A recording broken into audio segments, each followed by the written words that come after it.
Good morning. How you doing? Good. Can you tell us, are you satisfied?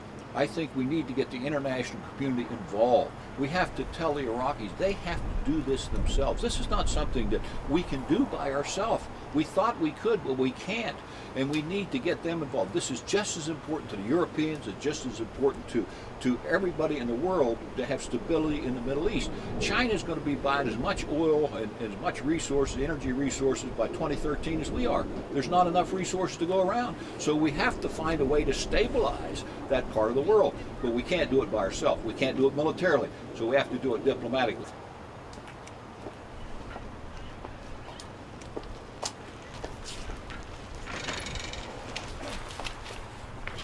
Okay.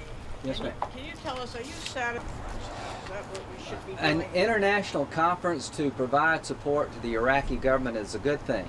The failed state in Iraq, if it ever occurs, just doesn't affect the United States, it affects the world.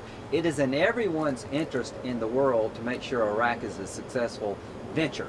So an international conference can be helpful, but I do not believe Syria and Iran are ever going to be productive partners in terms of creating a democracy in Iraq.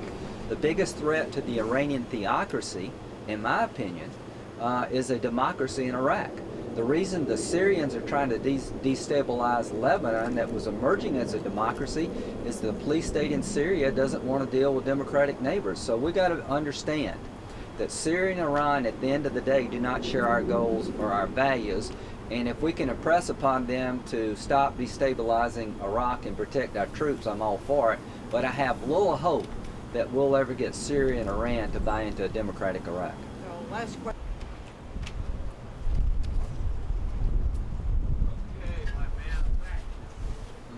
We're doing things to General Petraeus, or proposing to do things to this commander in the field we've never done to any commander in our history.